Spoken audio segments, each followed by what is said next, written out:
Un saludo muy especial para cada uno de ustedes, amados oyentes, y bienvenidos a este nuevo tiempo de estudio bíblico que semanalmente venimos frecuentando para traer a ustedes la enseñanza de la palabra del Señor. En esta oportunidad estaremos hablando sobre el escarnio de Babilonia, bajo ese tema en el capítulo número 14 del libro de Isaías.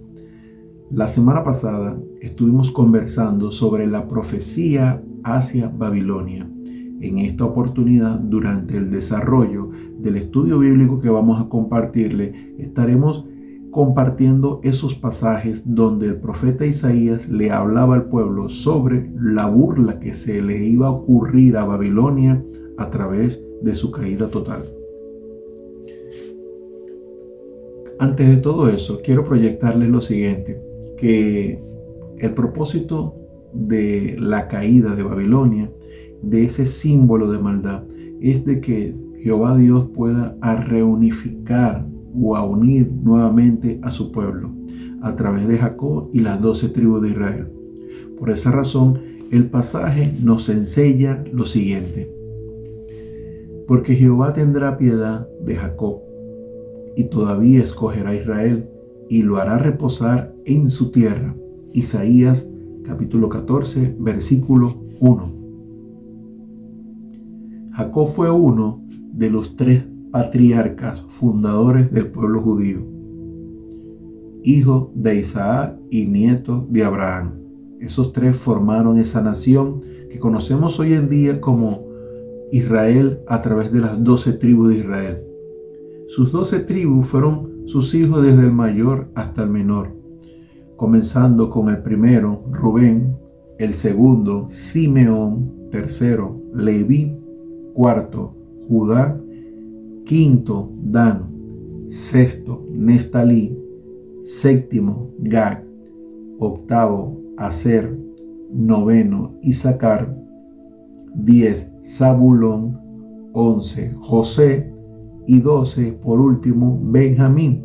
Sin embargo, dentro de esos hijos también tuvo Jacob una hija, no menos importante, de nombre Dina. Y todos esos grupos de hijos de Jacob lo tuvo con 2 mujeres, Raquel y Lea, y sus 2 concubinas. Podemos encontrar eso en Génesis 29 y 30. Como les decía anteriormente, la idea de Dios a través de enviar un juicio a su mismo pueblo utilizando a un imperio devastador, en este caso como lo usó con Babilonia, es para que el pueblo reconozca nuevamente a Dios de todas sus atrocidades que venía ocurriendo. Y es una manera de hacerles entender que el camino no es con la idolatría y la vanidad y con esa adoración de dioses que hacía, sino es camino, es con Dios, porque Él fue el que los sacó de Egipto. Y cuando ellos lograron ser cautivos y llevados a Babilonia, estaban adoptando nuevamente las costumbres babilónicas, y por esa razón, cuando algún pueblo remanente se despertó, logró liberarlo de eso, y para que más adelante, en la segunda venida de nuestro Señor, Él ha prometido que va a reunificar su pueblo. Y no solamente va a reunificar a su pueblo de esa manera que al pueblo judío es el importante para Dios. No, porque Dios ha prometido que tanto como la iglesia como el pueblo judío van a estar juntos en esa gloriosa venida de nuestro Señor. Por eso que el pasaje siguiente nos enseña: y a ellos se unirán extranjeros y se juntarán a la familia de Jacob. Isaías 14, versículo 1. Seguimos allí. Dios hará una hermosa nación después del día del juicio final contra la tiranía de Babilonia.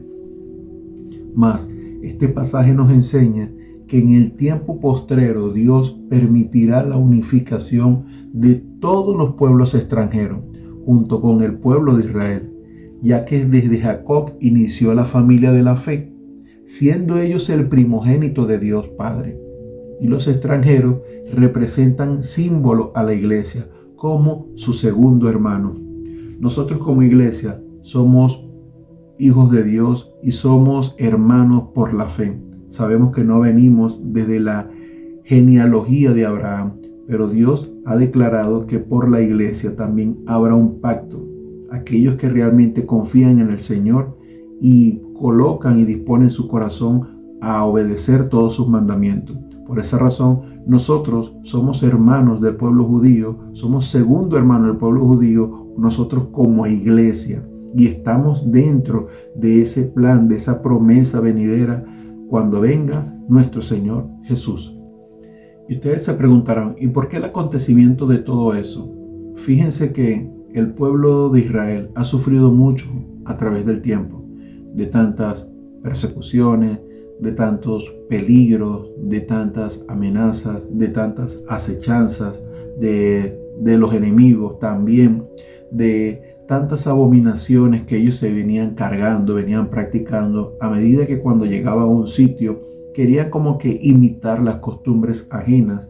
Y Dios siempre desde el principio, desde la ley de Moisés, le había enseñado que siempre mantuvieran una fe inquebrantable, manteniendo la adoración al Señor. Ellos fueron degradándose espiritualmente a causa de lo que veían. Por eso que más adelante el apóstol Pablo nos indica que es por fe, no por vista, y que todo lo que nosotros queremos llenarnos en nuestra vida espiritual ahora como iglesia debe ser por fe. No tenemos que depender de ver algo para poder creer en eso, sino que seguimos bajo el amor, la fe y la esperanza de que vendrá algo bueno para nosotros. Y eso es parte de la fe, y eso es algo que lo alimente el amor que tengas por recibir eso en un futuro no muy lejano, y que sabes que Dios te lo va a cumplir, al igual que con esa esperanza que se va cada día más a nutrir por esos dos elementos anteriores que yo le acabo de describir. Por esa razón, esa servidumbre, el que el pueblo de Israel venía recibiendo, venía cada día más siendo devastado por tantas situaciones que le venían presentando, Dios nos enseña en el capítulo siguiente el mensaje que trae a través de esa dura servidumbre y de la promesa que le tenía para ellos. El día que Jehová te dé reposo de tu trabajo y de tu temor y de la dura servidumbre en que te hicieron servir. Isaías 14, versículo 3. La opresión que recibía Israel durante su recorrido en la tierra tendrá su reposo y recompensa junto con su hermano menor, que es la iglesia. Dios Padre a todo el remanente de sus hijos lo hará reposar de todo el daño que ha traído este mundo. Babilonia fue y sigue siendo símbolo de opresión, maldad y transgresión por la dureza de su corazón hacia lo bueno.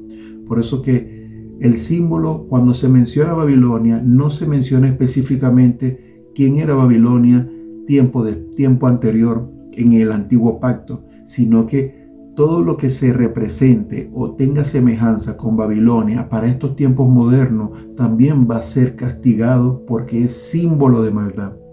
Por esa razón, nosotros en estos tiempos tenemos que entender en dónde estamos y en dónde queremos estar.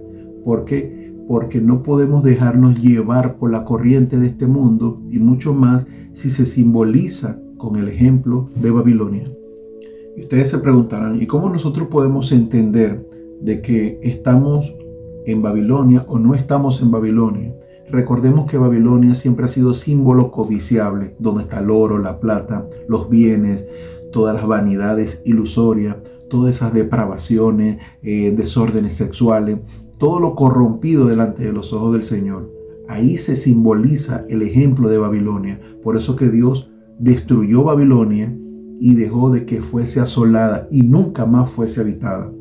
Y que durante muchos años ella estuvo en su gloria y se jactó tanto que quería posicionarse como el mismo Santísimo, como el mismo Dios, colocar hasta su trono en el aire, porque lo anhelaba en su corazón.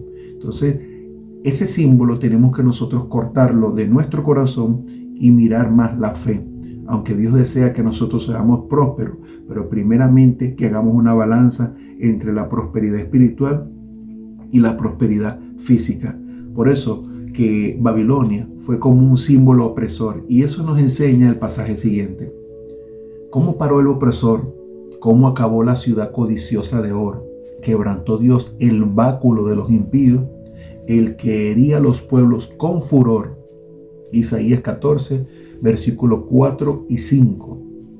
Babilonia, amados, fue una poderosa civilización de la antigua Mesopotamia, ubicado en el actual Irak que conocemos, y su posterior simbolismo bíblico se determina como la ciudad del pecado.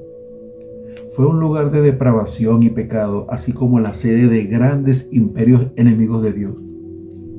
Dado que la jactancia de la prosperidad fue temporal porque terminó en juicio, destrucción y asolación.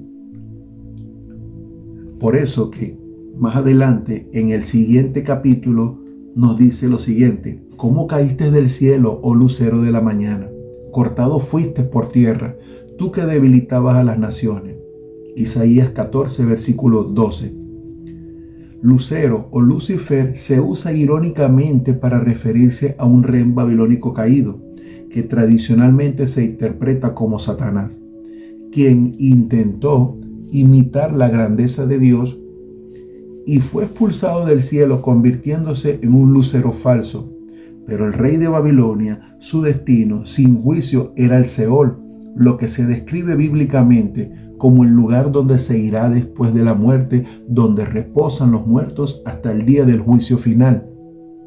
Sin embargo, quiero enseñarle como doctrina que también Jesús descendió a ese lugar antes de subir al cielo. Hechos capítulo 2 versículo 31 y Primera de Pedro capítulo 3 versículos 19 y 20. Retomando lo hablado, Babilonia ya no existe, y toda aquella nación que quiera parecerse a Babilonia antigua tendrá su juicio y su determinación.